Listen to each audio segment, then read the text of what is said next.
Everything we know, from people and ants to stars and galaxies to quarks and atoms, the entire universe, might just be a simulation running inside a supercomputer inside an even bigger universe. Ancient philosophers said that the universe is a dream that we're waiting to wake up from. In this dream world of the imagination, anything is possible. All cultural items, from the dreams of our rodent-like ancestors, to books, to television shows, are merely permutations of the reality we think we live in. Today's age of computers and video games places simulations at the center of our cultural consciousness. A select group of us perform simulations for fun and profit, and we call them games, role-playing and otherwise. We live to run simulations. Join us on the Simulationist Podcast as we explore our culture of simulations. All right, hello, welcome back once again, the Simulationist Podcast. This is the 102nd iteration. 102th episode. 102th. And we're recording this on the 17th of August. Yes. 2014. My name is Josh Trelevin, and with me as always on the other microphone is... co-host / sidekick, Ryan Kirkby. Oh, I'll take it. Hey Ryan, how are things? Things are going pretty good. I actually missed the Dragon Boat races in the Victoria downtown. Oh, I guess I did too. Huh. Which is a shame because I really like watching them. I believe the Dragon Boat races to be a much better example of teamwork and a full team sport than most of the stuff you'll catch on ESPN. Okay. As I'm not sure if you've noticed, you watch hockey, and a lot of times it's like one or two guys really carrying the team. Oh no, he gets injured. Like, can they come back from the loss of this one player? And that's not the right in Dragon Boat racing. It's everyone's got to work all together perfectly in unison if they're going to win. Interesting. And so it's a much closer teamwork, and that's why I always like to watch it. Plus, it's down there on the harbor, so things are nice, a little bit of cooler. People are there, everyone's having fun. I would have liked to have been there with my daughter. But it'll be better next year when she's a little bit more manageable. Yeah, she'll probably be able to appreciate it more. Well, even, I don't know. She'll probably just be next year this year she would have just been happy seeing everyone cheer all at once. She'd be looking around seeing what's going on. Yeah. Cool, yeah. So, yeah, that's my thing. I could have had, a better time. But, that said, I did manage to catch Guardians of the Galaxy. Yes, well, so did I. And I guess before we go any further, I want to mention... give a big old huge spoiler warning up at the top of the show. Or potential spoiler warning. We're not going to purposefully tell you everything that happened. Yeah, and the thing about Guardians of the Galaxy is a lot of people have seen it. So you've probably already seen it. So we're sort of expecting most of our listeners to go into this podcast having seen it. That said, we're still going to try and not divulge too much information. If you're looking to find out the plot of the movie... go to the Wikipedia entry for the movie. It's all listed there in reasonable detail. Yeah, but consider this a spoiler warning just in case we spoil Let something slip, in which case it's completely accidental. We don't mean to do it. Okay, Because so... we love you. We want you to have the joy of seeing it in the theaters and have it, the same way everyone else does. Yeah, exactly. So, yeah. But before we get into that, what's been up with you for fiction this week, Josh? Well, okay, I suppose, we'll set aside Guardians of the Galaxy for now. Let me see, what have I been up to? More Minecraft, playing Minecraft. What was I doing? I'm shocked. I think last week I said I was still building at the bottom of the, near bedrock. Yeah, you actually got me thinking on that one. Like, how would I build my own little... missile silo / base, because that's what I'm picturing in my own head. It's not just going to be a bunker down there. I would get a couple colored sheep and build a wonderful couple of missile silos to fake launch up whenever I wanted to. Yeah. So what I did is the latest thing I did was I built like a living room kind of like with a bed. So I guess it's sort of a bedroom, but it's got all the stuff. So I tried to make it as, how Minecraft you do like a cozy little house or, you live in. Well, that's the weird thing is mine's always much more of a shop in style. I really don't do much for those rooms for leisure, and I would like to because I've seen some very nice things done to emulate a fake TV Well, yeah, I didn't do a TV, but I did do a fireplace down there. So, because you got to imagine that the void below. I mean, is it hot or is it cold? I think it might be cold. I'm not sure. I think it's like space. It's neither. Yeah. There's nothing down there. It's a void. Yeah. Because there's nothing for you to, have your heat radiate against. You don't gain energy. You don't radiate it out. It's just nothingness. So it's a little creepy. Yeah, it's like 1 block below your feet. There's just nothing there. So here's the question I got for you. Are you considering at all doing the dark oak trick of bursting out the unburstable bedrock? I am considering it. My current version doesn't have the dark oak, but I'm going to upgrade probably fairly soon. So I may end up putting a hole through. Putting a hole into the bottom of the world and then just putting glass over top of the whole thing. So anytime you look down into the void of nothingness. Yeah, I mean that's why you need a television set. To keep you busy from just staring at the void, going slowly insane. Yeah, I mean I have in the game there's also the end dimension. Yes, so I've never been there personally, but I've heard fun things about it. I have a little lookout base in there, which it's very difficult to go down from the end. There's a big island that's floating, and it's above. You can build underneath it for so far. But you pour some water off, and you can swim up waterfalls. Keep yourself from dying too badly. Yeah, and you can place blocks sort of underneath as you go, all the way. Yeah, you can do that nice little stagger step way, and then just very carefully go down the next step and try not to fall off the face of reality. Yeah, and I believe I've fallen in the void a couple times from there, so it's basically the same as that. Oof. But if you do a build from the bottom of that island, you can. I've sort of got a little. Is it an observation pod, I guess, because there's glass on the floor, so you can basically look down into the void. So would you call it an observation nacelle? Would you work with some other fun title for it? I don't know. I guess if I made it in the main world. Get some stained glass, make it all look, different colors on each one, and call it the Prismatorium. Ooh, yeah. There you go. Yeah. And then you put the pics up online and let everyone go, ooh and ah, how stylish you are. Yeah, and I put some pictures up on Imgur. I think I'll put up a link in the show notes just because I'm proud of my work and I want people to see it. So I'll put up some screenshots in case anyone wants to. They'll be on the blog that this episode is embedded with. So, yes. And I think that's about all that I've been up to besides the movie. Oh, in that case, I feel like I've been super efficient then this week. Okay. Because I put, Curse onto Minecraft this week. Curse? No, Forge. Forge. Curse was, the Curse website I was double checking everything up with. Yeah. And that's kind of like a WoW thing. Sorry. Crossed my fiction.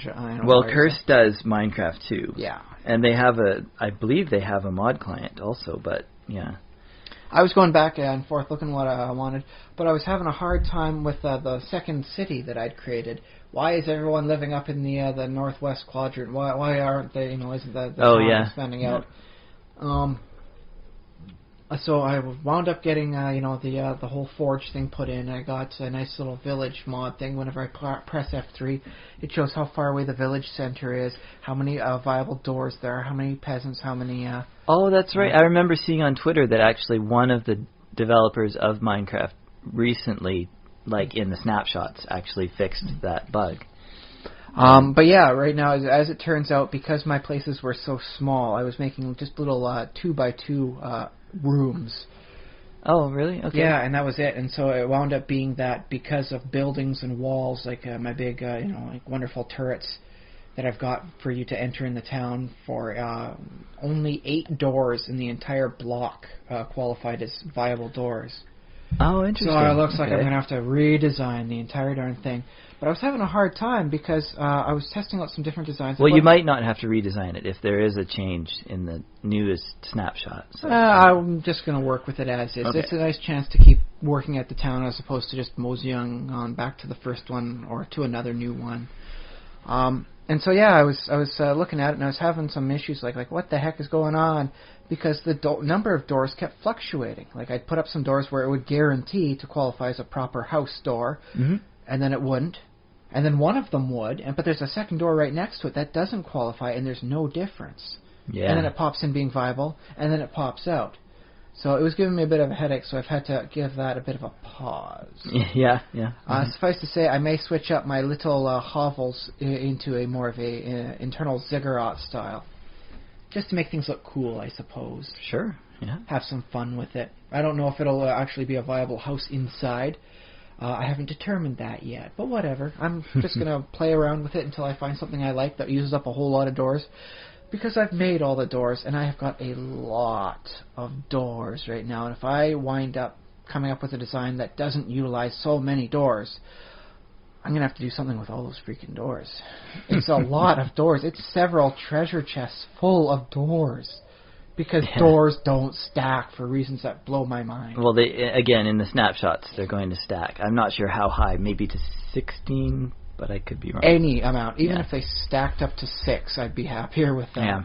Yeah. But, so yeah, I'm going to wind up playing with that a little bit more. But I think I've started the first step in a new world of Minecraft for me. Because I now can add these mods, provided they're all, forge reliable. Mm-hmm.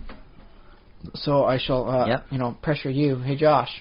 What? Upgrade all your mods so that they're forge compatible. Well, I'm working on it. Some of them I have. I just have to release it and make sure it all works properly. But yeah. So I definitely want that one that turns rotten flesh into blocks of rotten meat that turn into dirt as they decompose. Oh yeah. Because I think that's very nice, very utilitarian, and I can finally do something with the 7 full stacks of rotten meat I have. So, there's that. I also tried some of the multiplayer stuff in Minecraft. Oh, that's good, yeah. Wasn't much of a fan of it. There's a lot of stuff going on, a lot of it can be very busy. I did get a bit of a start on that little skyblock style. Oh, you tried skyblock too, huh? Just a little bit, just to see how it goes. I think I might try and put a bit more of a concentrated effort into it. I did like it. You are heavily reliant on your own skill and knowing how to make things work. Yeah, it seems like it. I think that mod would appeal to your style of gaming, too. In which case, as soon as I can get myself a proper cobblestone generator, I'm going to put a nice little net of cobblestone underneath where I am so that I don't have to worry about falling off the face of the universe. Yeah. I don't know why, but it's one of my bigger fears. No reason for it. I don't know. Is your game on hardcore mode? Because you just come back if you fall. Yeah, but you might lose something useful. Well, no, you can always just go /island restart in this one. You start back where you are. Yeah. That said, I would like to try and prove myself as a person who doesn't die at the drop of a hat. Okay. Plus, I don't want to lose any blocks of dirt. Yeah. The whole thing's set up with a decent number of blocks of dirt, but they're completely finite. And then you've got the whole issue to go about with just the 2 blocks of sand you have. So. Mm-hmm. So. Yeah. Are you playing on the skyblock that has a sand block, like, I don't know, from 50 blocks away or whatever? The sub-block style for that one where, you effectively have to wind up hopping. I don't believe so. I think it's just that one little island and that's it. Yeah, okay. Yeah. So I think I might have some fun with that if I can find the time. Because one of the other things I did this week is I created Inspector Gadget. Yeah, I think somebody already beat you to that. But they didn't do it within the TriStat gaming system. Okay, within TriStat. And that's one of the things I like. TriStat is effectively a dead system, I use in finger quotations here. Mm-hmm. The company Guardians of Order went belly up due to bankruptcy reasons. Just around the same time the Canadian dollar was hitting parity. Which I guess is a good thing they went bankrupt when they did. Otherwise, they would have wound up going like a huge amount of more as the Canadian dollar soared higher. Okay. So, yay for proper times bankruptcy. But to the best of my knowledge, White Wolf has the rates to use the TriStat system, but they have done nothing with it. Mm-hmm. You can find it up for free on like the RPG Now website, I believe. But not a lot of people are doing anything with it. So, in my sense, it would be like, imagine a post-apocalyptic wasteland. There is nothing, there is no one. And so when you're there, it's all yours. This system is your system. Okay. And so I figured, you know what, if it's my system, this is the perfect system to do whatever I want with, however I want with it. So I decided to, make Inspector Gadget within the system. All right. And that said, I was surprised by a couple things. One, Gadget's got a surprising amount of redundancy in his attack abilities with his various finger weapons, his ability to prevent falling damage, and just generally go about however he does his weird little gadget life. 2, he's very, very powerful according to the point cost system of everything he has. Yeah. I've tried to cut it down to the base bones mineral, but he still looks to be about on par with a younger Batman. Huh, yeah. I believe that. He doesn't have the knowledge skills that Batman does, but he's got the powers to back up his attempts at crime-fighting lifestyle, albeit maybe not as successful. The other one is it finally got me, for the first time in years, in decades, I'm actually watching the Gadget cartoons on Teletoon Retro. Uh-huh.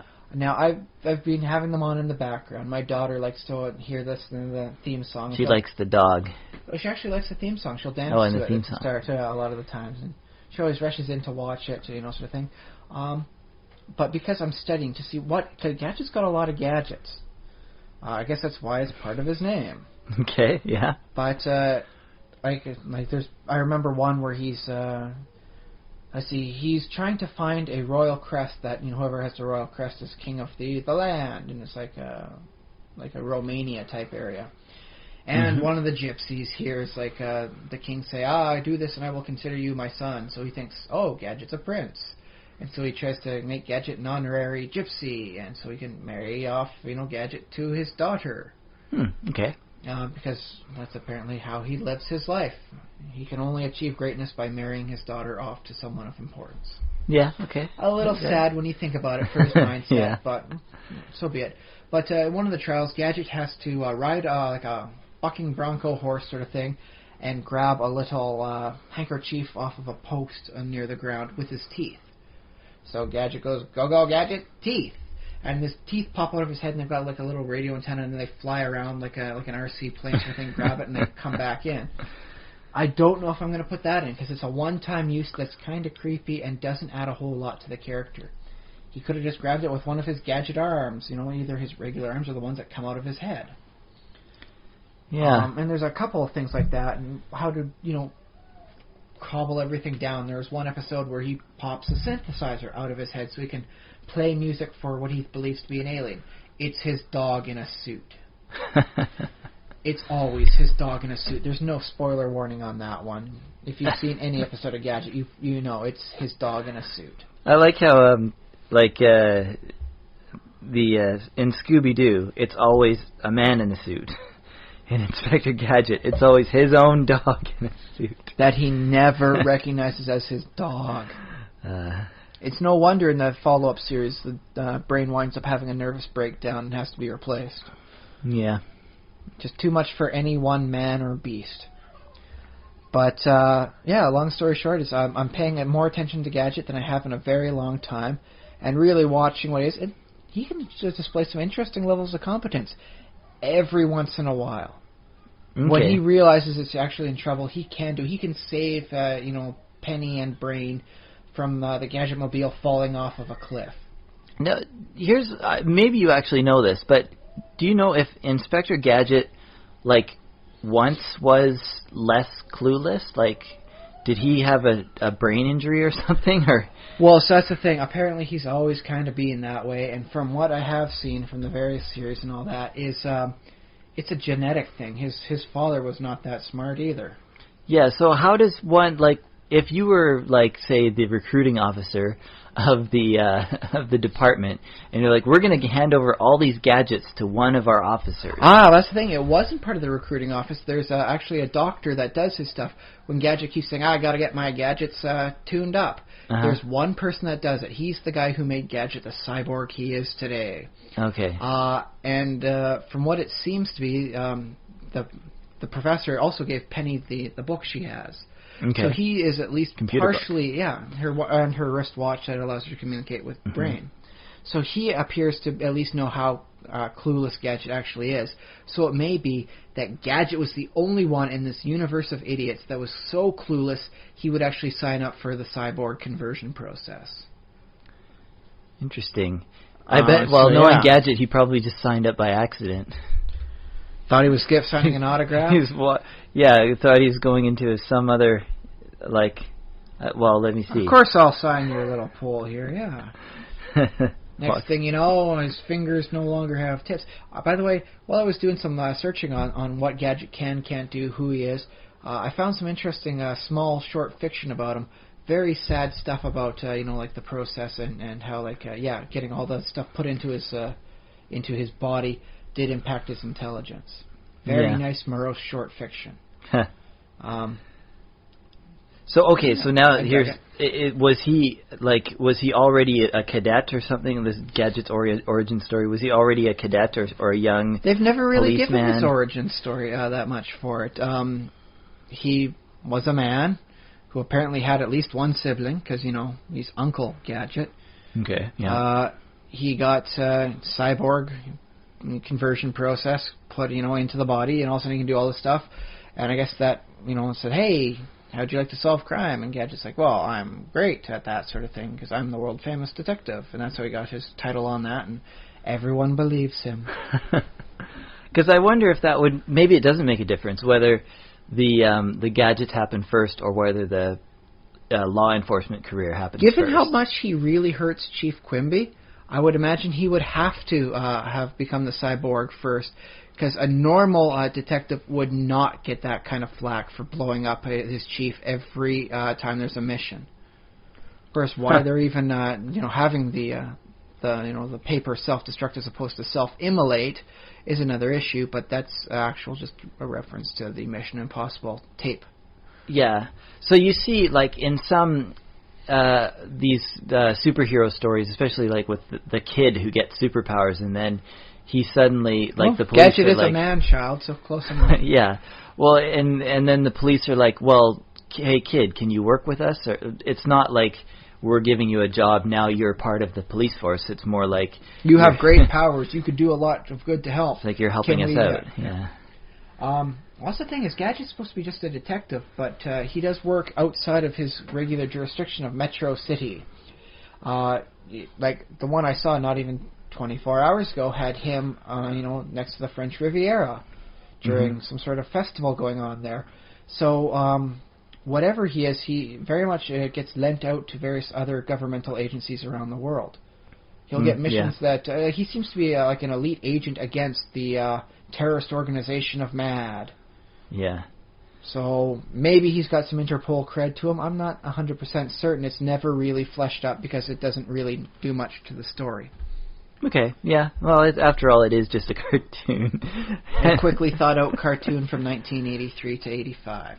Well, I mean, yeah, we say quickly thought out, but somebody had to sit down at the table and say, okay, now what are we going to have Gadget do this time? But they didn't plan like a big plot stuff like you'll see in the current series, like the Avengers Assemble stuff, where it's, got like, okay, this is our grand plot. Like, okay, Gadget's at the beach. We need a gadget for him. He's got a parasail coming out of his head with a hand. Yeah, that's his gadget right there. That's how he's surfing, yes. Yeah. That's fine. There wasn't okay, what gadgets does he have? What can he do? What can't he do? Where are the limitations? How long can he stretch? Can he stretch 50 meters? Longer than 50 meters? Where's the limit? No.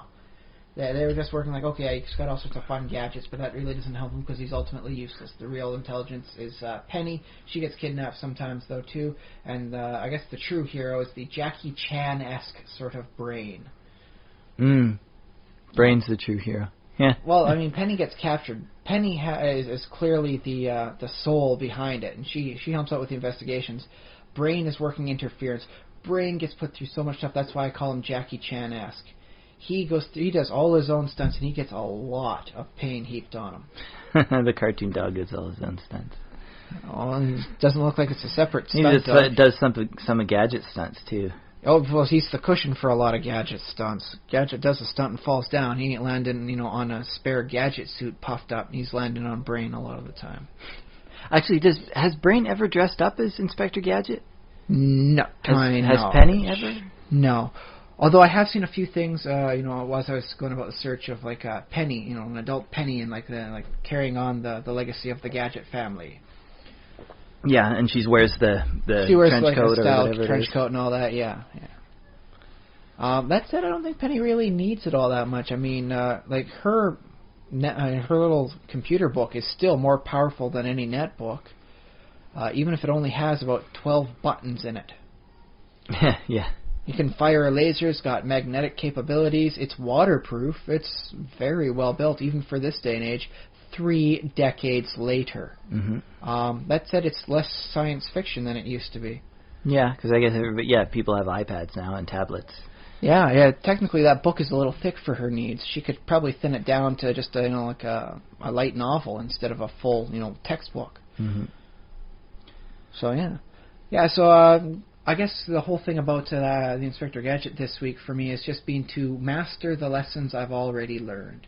Yeah. I've watched Gadget a lot, so much so it's effectively just a background noise I haven't been paying attention to when it's on. Mm-hmm. Now, because I'm watching it to make sure I understand which gadgets are going and how frequently does he mess up on them, and what's he doing here and there, I'm learning. I'm learning about a guy I've been watching for 3 decades, and I just was... Because, let's face it, if you've listened to a lot of our iterations before, I study what I watch in a lot of cases. I pay attention and I learn from it. Gadget has been such a ubiquitous part of my childhood. He's one of the things I've just glossed over. I'd never paid attention until this week, when I started studying him again, really learning. Yeah. Well, if you're gonna be true to the cartoon, I'm gonna have to watch the second season. Well, you probably don't want to do too much analysis because Gadget does whatever's needed for the situation, right? But the Tri-Stat system can accommodate such things. Yeah. Yes. For the cost of 2 major gadgets, for the attribute gadget in the Tri-Stat system, he can produce any mundane item out of his head. Wow. So I don't have to put a separate spot just for his police badge. I don't have to put any points in for the bouquet of flowers he keeps giving out. The mallet does something special, so it doesn't qualify. But if it's just like a pair of scissors, it's all in there. So you can come up with, if you're playing Inspector Gadget this way, you could come up with any mundane item you can expect him to have, and that can come out of his head thanks to one of his many weird, creepy little gadget head hands. I think it must be stored in extra dimensional space though, because if not, it would explain why Gadget's not so bright. He's got a bouquet of flowers, he's got rocks in his head, a bucket of water, a mallet, 4 hands in his head. It explains an awful lot. But, no, I didn't even need to actually buy any points for an extra dimensional space in there simply because it doesn't do anything aside from hold whatever it is that's necessary. So, saved a lot of points there, by golly. Although, there's kind of modern technology that may be you wouldn't have something massive like a mallet, but you could almost create anything with sort of origami style, like folding and metamaterials. I suppose with how things go currently, it could just be a very fast, highly advanced, miniaturized 3D printer. Yeah. That's why he's only ever really pulling 1 or 2 items out. When things go all haywire, he might pull out 4 items, but he doesn't pull out any more than that. So I could even cut down the point cost on him by saying can only have X many items out at once. In which case, that cuts a point off his grand tally for his head gadgets. So hooray! Yeah. And in the cartoon, has Gadget ever fallen and because sometimes when he goes haywire, all different gadgets kind of shoot out, Yeah, skis and the arms go out, and he's got 2 lasers pop out, and a hand comes out, and all that stuff. Yeah. Yeah. So has ever just junk just fallen out of his hat, no marbles? Although, it's a weird thing. He once instead of taking his hat off for a lady, because he doesn't remove his hat. When he's swimming, when he's sleeping, he's still wearing the hat. I have not seen him without it, which is probably good because I don't know if I want to see what's underneath that head. But instead of taking his hat off for a lady, the hand came out of his head, one of the gadget hands, wearing another hat. And so he tipped that hat, and that hat opened up with another hat, coming out with a third hat. So it's like a little cat A, little cat B, the cat in the hat comes back, sort of creepiness to it. Mm-hmm. I have not put any points in for that. That would just be under a mundane item or a visual gag. Yeah. If it doesn't do anything in the Tri-Stat system, it doesn't cost you any points. So there you go. All right. Well, cool. So yeah, I'm just having fun with that, and just relearning one of my favorites. Mm-hmm. Well, my childhood favorites. I wouldn't go out of my way to really watch Gadget except to study him now. Okay. So, yeah. Yeah. So that was my week. Upgrading Minecraft and playing on a dead system. So I suppose we should get back to our spoilerific, review. Yes, well, we're talking about Guardians of the Galaxy, and as I was saying earlier, it's huge. This movie, a lot of people have seen it. I think it's like the most ever or something. I think it'll wind up becoming the big hit of the summer. If there's any movie you're going to remember for watching, 5 years down the road, it's probably going to be this one.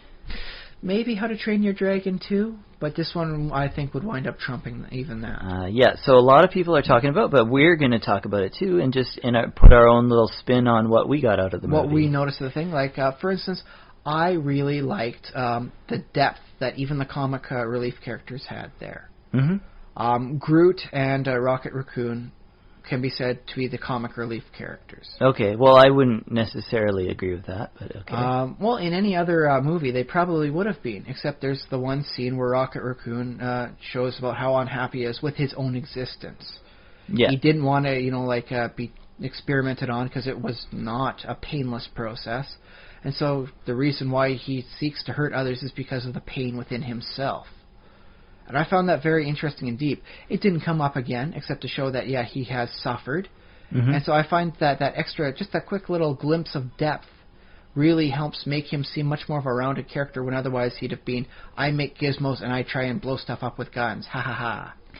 Yeah, well, my take on the Raccoon character was that I thought he was basically supposed to be a main character, like one, if, I don't know what hierarchy you rank him in, but maybe like the second most important character in the show, because he creates the weapons, he creates the plans. Yeah, and aside from the fact that he's a raccoon, and yes, people laugh at raccoons, but aside from that, and yes, he makes jokes, but I don't see him as his primary function being comic relief. I see him as being... Well, him and Groot as a team work as the comic relief. Individually, they're each their own unique character, but you put them together and they're just comedy called. Groot I see more comedy-like. Yeah. Well, there's just for an instance, that one scene where Rocket's planning their escape from prison, and he's saying, well, okay, you got to do this last, and he's very careful. Meanwhile, in the background, Groot's just reaching up to get the item and completely blowing up their plans. Yeah. And so as they work together, they play off each other for very good comedy. Yeah, well, it's definitely funny, but the first scene you see them in, Rocket is looking around to see if he can collect a bounty anywhere. What's Groot doing in the background? He's drinking from a fountain.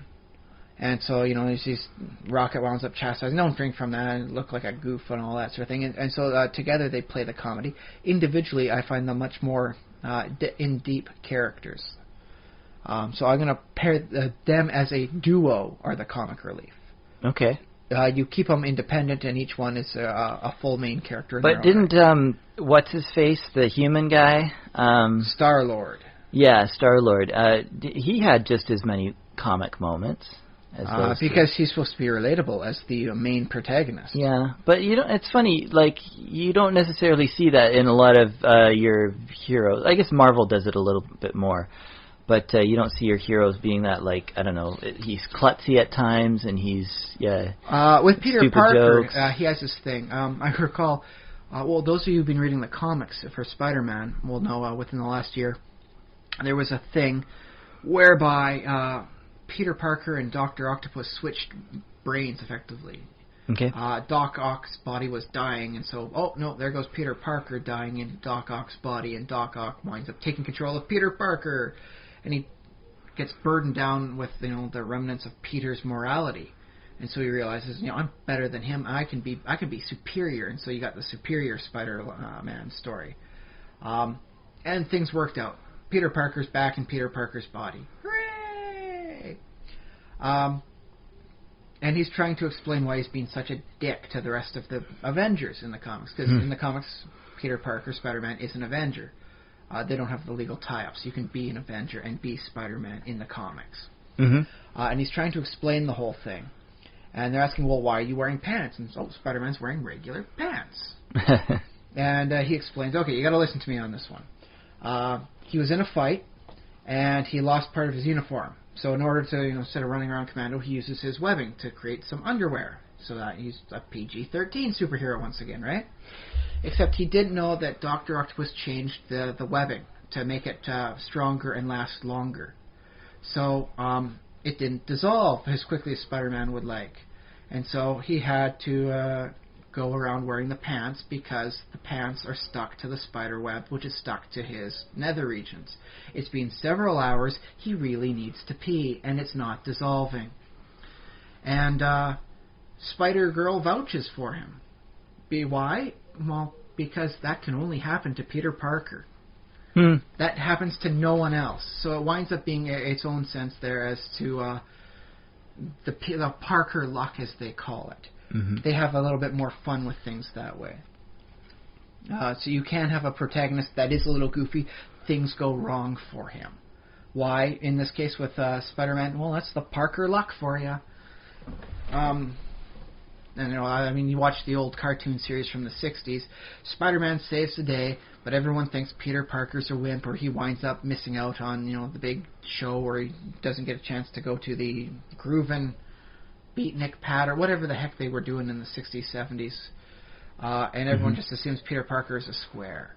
Aw, poor Peter Parker. Why does that happen to him and not to like Wolverine? Wolverine manages to go wherever the heck he wants, smokes a stogie, drinks some beers at the end of it, and still rocks out. Why? Well, that's how things go for Logan. Not for Peter Parker. He's got the Parker luck. And so Star-Lord's got a similar thing to him. He's the kind of guy that accidentally drops the MacGuffin of the movie. No, okay, I got it. Got it in the first bounce sort of thing, right? Yeah. It's something Marvel does a lot better than DC. Batman is not going to drop the MacGuffin. He's not going to hold out, like... It's too bad, too. Well, that's the thing is, Kevin Smith, I recall, did a story where Batman was explaining to a rookie superhero, explaining, hey, things aren't always glamorous. Yeah. And so he explains a story about a huge explosion that was near him. Do you know what happens if you have a large explosion near you? Well, I know this, and I know this story, and I hear that apparently this is what comes to us from professional firefighters who have to endure such intense heat, is that... the heat and the force cause... You pee a little. Yeah. Or a lot, depending if you've experienced it before. You can train your body to not release so much. Yeah, and it's not like about being afraid or anything. It's just literally a physical... Yeah. The heat literally acts on your body. It's like when they train astronauts to not black out under so many Gs. You have to train. You're not blacking out because you're a pansy. You're blacking out because that's what your body is supposed to do under those circumstances. Yeah. And so some people are happy with it. Oh, yeah, that's right. Batman's really a man. He does pee a little when he's next to an explosion because that's what a man does. Yeah. Not some sort of super Kryptonian. He gains more powers from an explosion like that. Why? Because he's Kryptonian, damn it.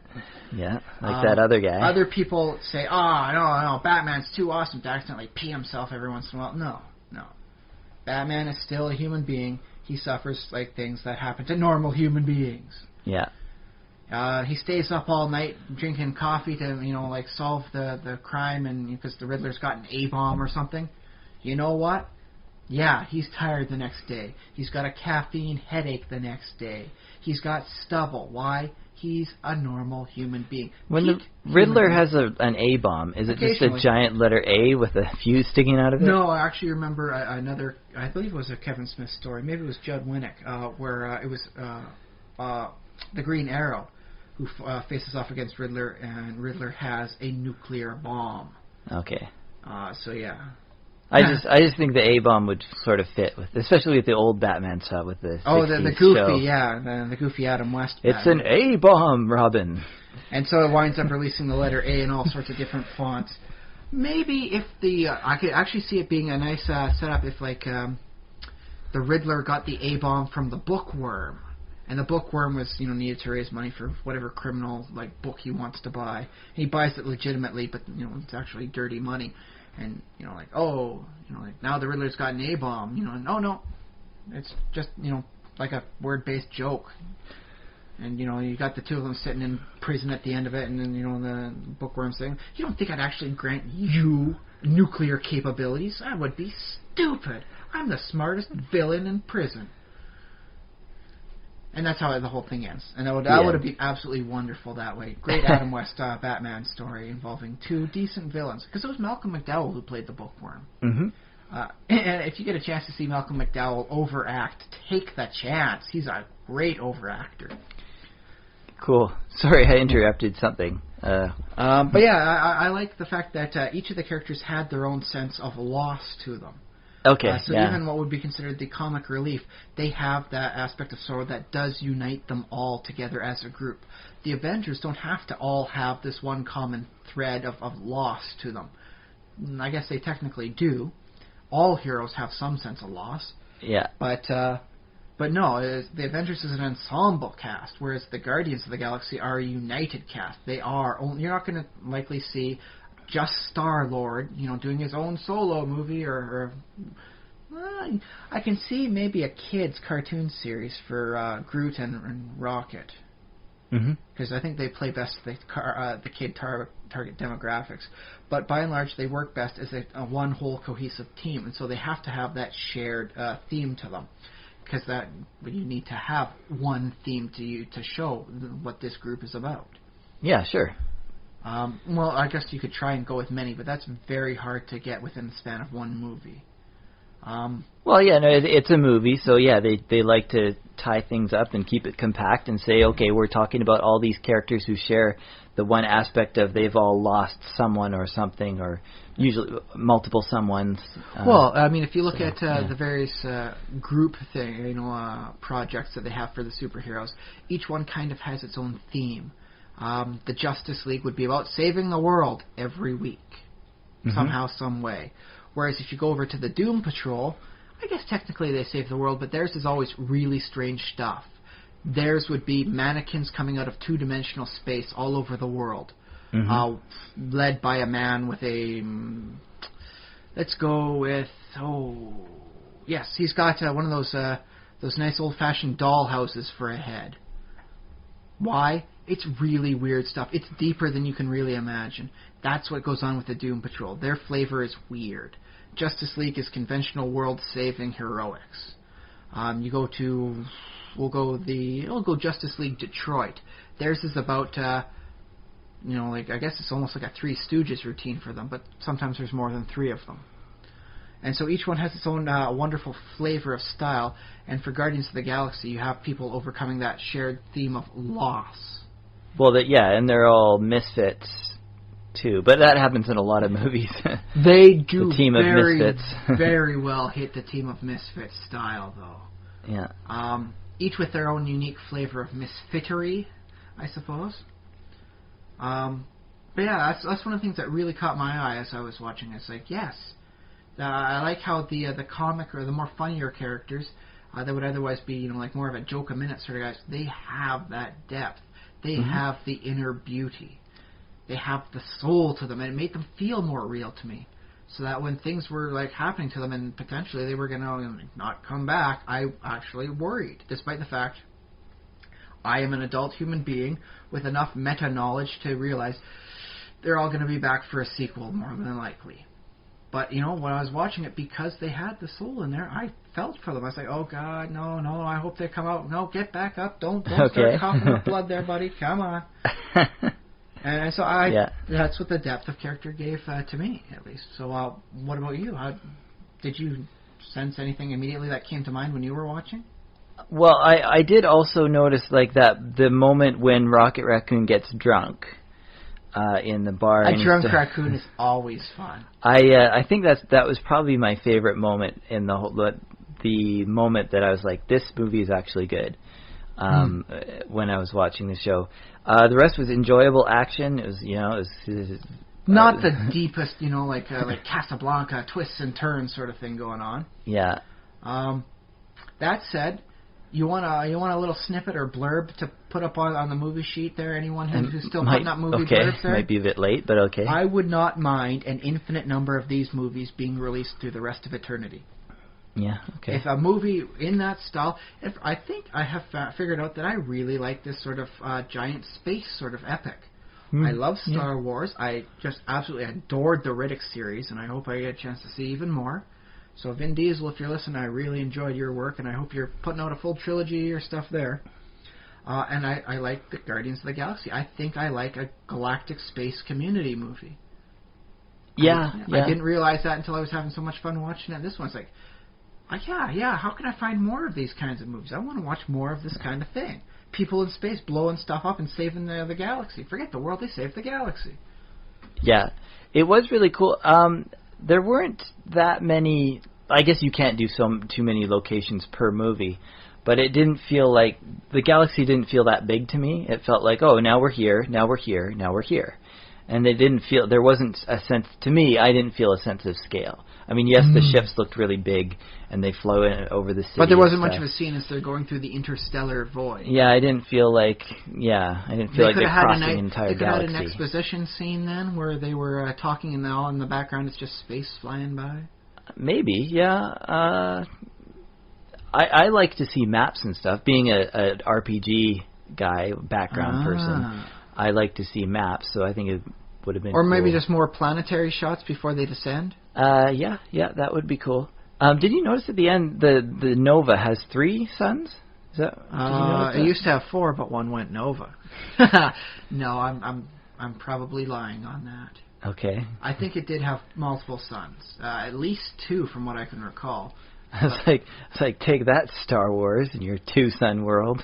This world has 3 suns. That said, as it turns out, anything above 1 sun gets very hard for mathematically predicting whether or not there will be any viable life on any of the planets because of gravitational pulls by multiple ways.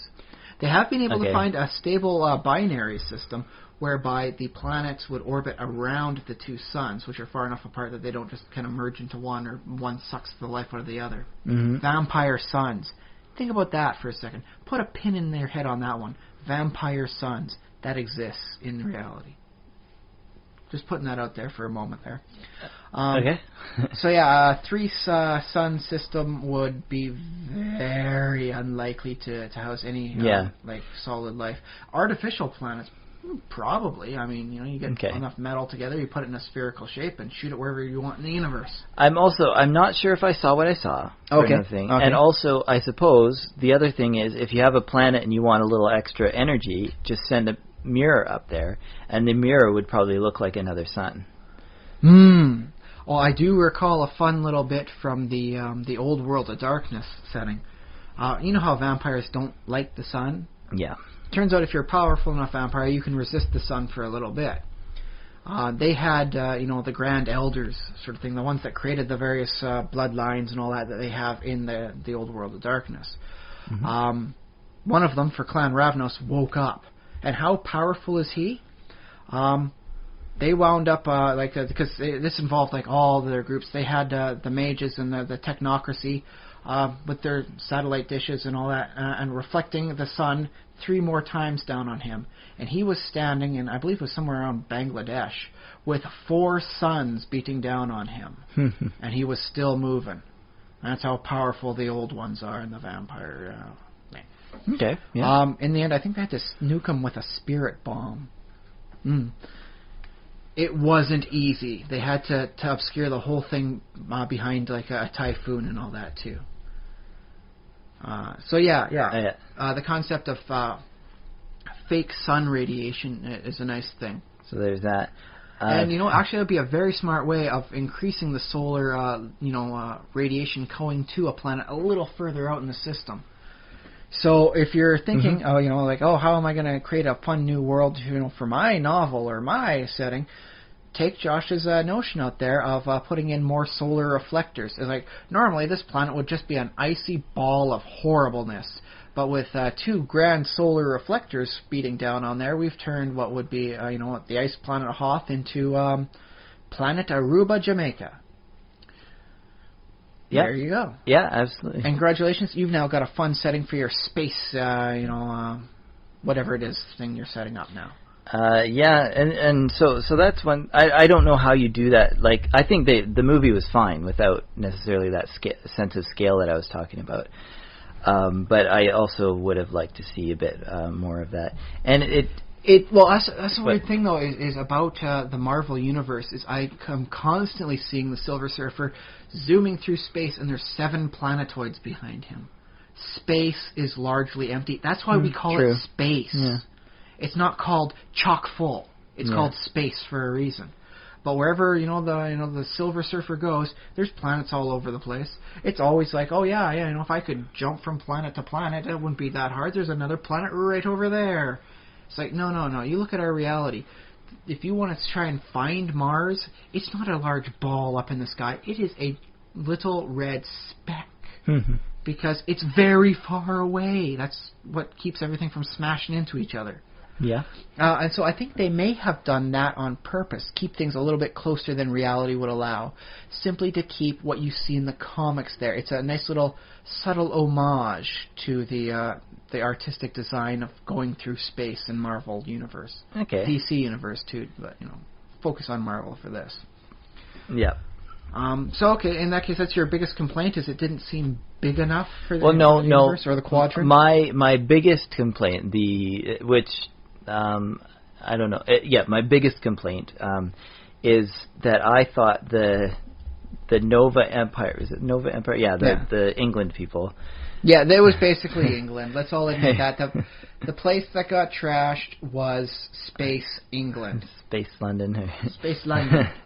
The Nova Empire, like, I don't understand how they let the bad guys, I guess it's a bit of a spoiler, so sorry, but bad guys got a ship threatens Space London. Yeah, they got their ship so close, and I don't see, like, shouldn't they have like a whole fleet of spaceships, literal spaceships. Well, they're atmospheric ships at least. I don't know if they're truly space worthy. Well, you'd think they'd have some kind of missile defense system or something to stop that one ship, the bad guys, from getting so close.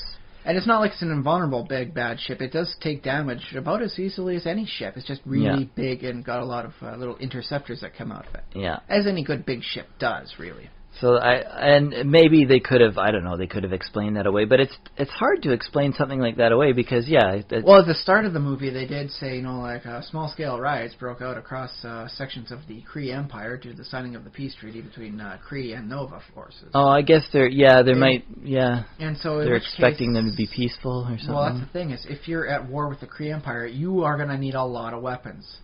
The Kree are born and bred for conquest. They own a very large swath of the not space part of space. So I missed that. So at the beginning that was like the very beginning as he's the movie. Touching down. It's just like the radio broadcast in the background. So the geopolitical, galactopolitical landscape of this movie is that these two empires have just declared peace. And there's expected to be some kind of interchange. So they're expecting... Or at least a cessation of hostilities. And that's why there was that conversation like, hey, we've signed a peace treaty. Why is he attacking? He is killing kids, and he's killing babies, entire families. And it's like, well, that's not our problem. Why? Well, the Kree are a race of dicks, really. Well, I guess they're saying they didn't control him or something like that. Yeah, he is an independent rogue unit. Yeah. They don't even bother to say, like, we do not support this, though. They clearly are in support of the evil guy Ronan's actions. Yeah, and I guess that happens in real life sometimes when you have a foe who does something bad. He's effectively a long-arm puppet for you. Yeah, well, you have a foe who does something bad, and you can't necessarily you can't denounce them. Like if Russia shoots down a plane or something, or vice versa. A plane shoots down Russia? or an American, because this happened in the Cold War, and it just because it's on my mind because it happened in Ukraine recently, and that the United States can condemn them, but they also have to sort of trade with them, and they're sort of looking like they don't, because the United States and Russia technically they do have relations, they do have. Sometimes cold, but it's there, yeah. Yeah, and right now Russia's got a lot of energy trade going on with the EU. That's why they can just really shake their fists. It's like, don't stop bringing in the energy to us. So Russia does bad things, and there's, I think lately the West has sort of like been like, okay, Russia, and that's enough of that. We're cutting off a little bit of this and that. Like, no Netflix for you, young Putin. Some sanctions and stuff, but. So that happens in real life, and that your enemy can do something, and you can't really. But this would be more like, I suppose, an early Bin Laden, where he's like a terrorist unit. Back in the day, he was being funded by America to attack the Russians in Afghanistan. Mm-hmm. And so in this case, Ronan is Bin Laden in his purview. Okay. Yeah. Actually, probably not that far off. Except that Bin Laden gets like a an aircraft carrier, and he's like, oh, I'm just going to fly, sail my aircraft carrier into the New York harbor, and the Americans are like, okay. Well, in this case, it'd be like, I suppose, well, it's a big ship, but it's just one ship. Ostensibly, it would be like giving Bin Laden maybe like a couple of jeeps with a decent amount of weapons and just take them into like the back roads of Afghanistan to destroy the light Russian forces, because he was just going to start going there. He was going to do more than just that one plan. He was going to keep going. I guess, well, okay, so here's another scenario.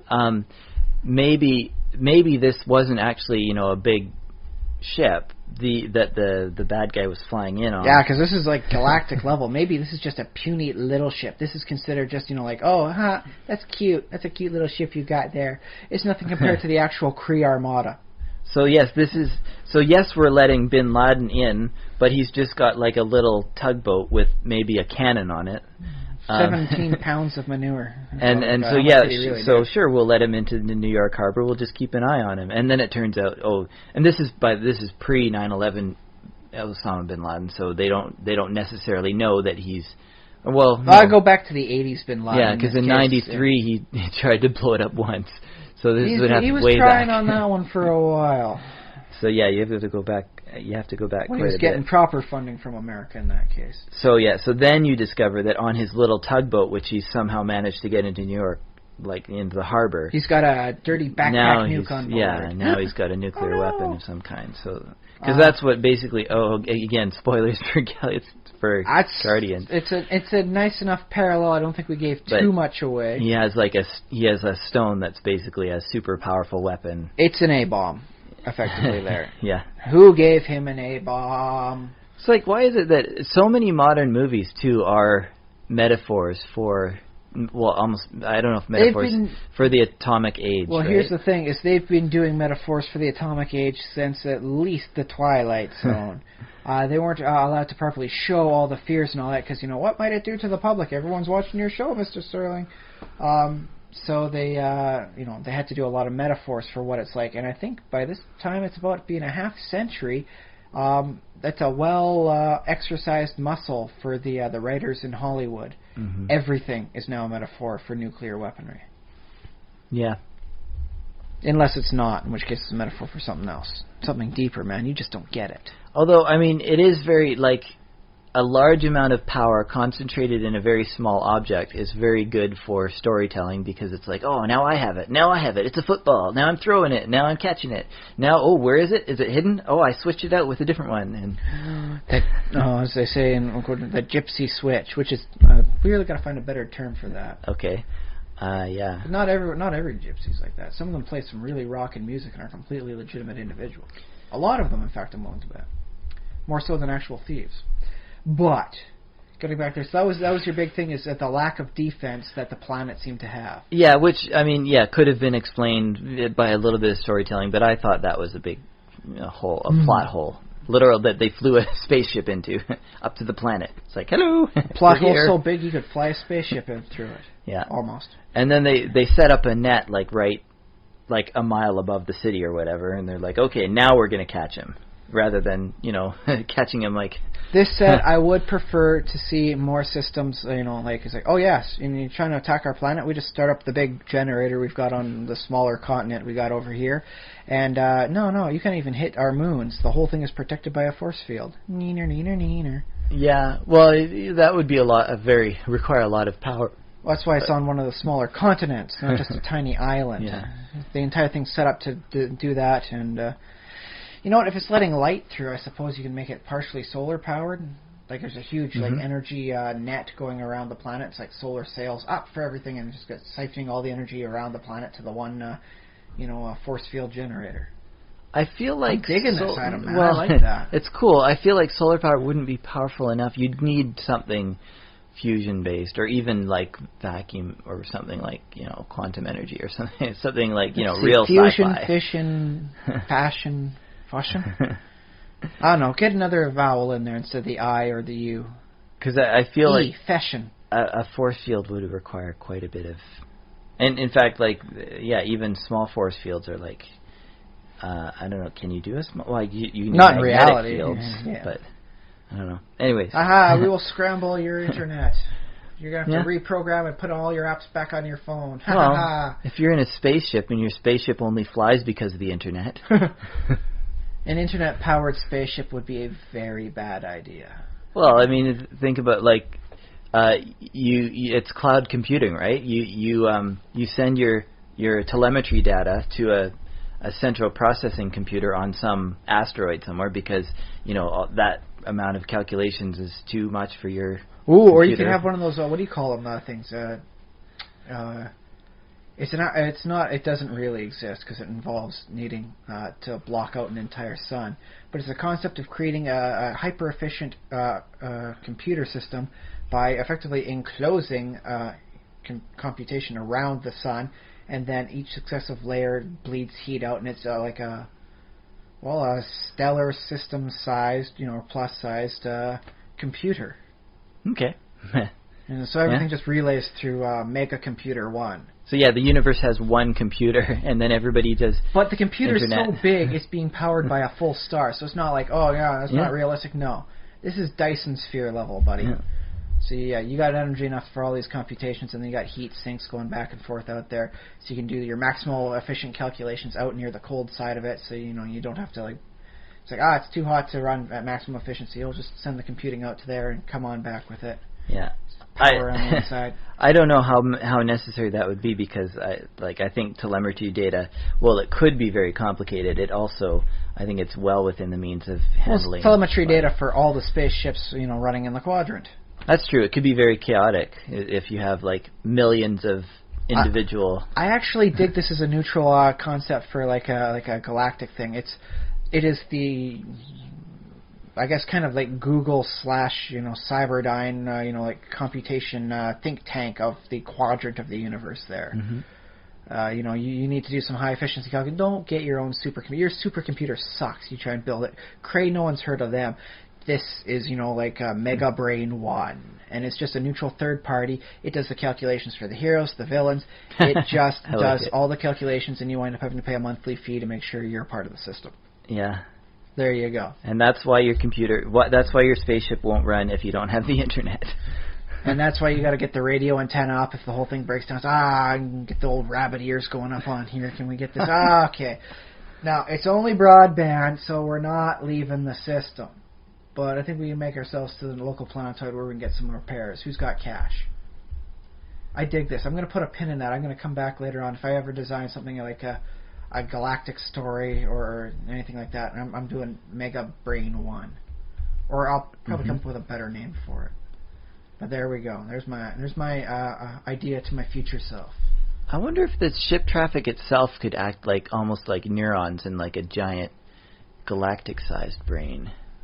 Nah, because they keep moving around too much. If you want a proper neuron, you got to stay more or less stable. Well, it has to like a neuron has two ends, right? Yeah. The ions go back and forth or something. I don't know. Well, in that case, it still goes through a line and it goes through networks and all that. In which case, things have to remain stable. Otherwise, it's just random, like chaotic impulses. Yeah. Okay. So that's that. So yeah. So that was a nice little tangent, I think. Yeah. What else did I want to say about? Oh, about the literal guy. I had a thought. Drax the Destroyer. Okay, yeah, that's his name, Drax. He never wore a shirt. I thought that was odd. Well, he's got awesome tattoos. If you had full body tattoos that awesome, would you be wearing a shirt? Plus, he's muscular. When you're muscular, you can get away without wearing a shirt. I guess so. Your muscles count as your shirt. Well, especially when you got them all tattooed up like he did. Or maybe that was just his natural body design. Maybe that's just how his species looks. But then I was thinking, maybe it's because, in spaceships they're always climate controlled. Mm. But then why is everybody else dressed? Actually, does the Raccoon, he wears his shirt, right? He kind of wears overalls sort of thing. He's got like a full body suit going on there. Yeah. Groot's always naked. That's true, yeah. He doesn't wear clothes. I don't think he needs to. He doesn't have genitalia. He seems like he probably wouldn't want to. He would not enjoy that. He might do a headband. I could see him doing a headband. Yeah. Maybe he would enjoy it.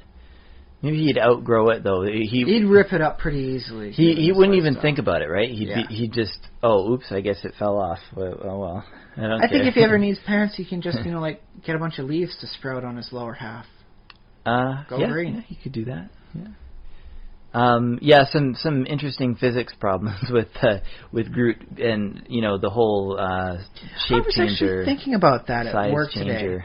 Today. What if the concept of this here is that he seems to be fairly solid. He takes a lot of bullets shooting at him and with very little damage. Now that got me thinking. It's like, what if he looks like wood, but normally he's actually much denser than what we imagine wood to be like. Yeah. So made of uranium or something? Oh, well, just, heavily compacted, maybe multiple dimension overlay, whatever you want to think, or just really freaking compact, material. So that, it's like a bio, organic, tissue that's a lot like wood, but it really has more properties in line with, say, metals. Well, the newest bulletproof vests and stuff have, metamaterials in them, like Kevlar, and then there's, layers that are, more like a mesh. A blade of meshes and all that. So you could almost have, a organic version of that. For, the phylum zoum sort of thing, winds up being multiple layers going through them. Yeah. I could work, but I'm thinking, if he's, heavily dense, and then if he needs to create extra mass, it's just like letting your gut out. You just... and all of a sudden you've got so much more belly. Where did that mass come from? And it's like, no, you're just decreasing your mass there. Yeah.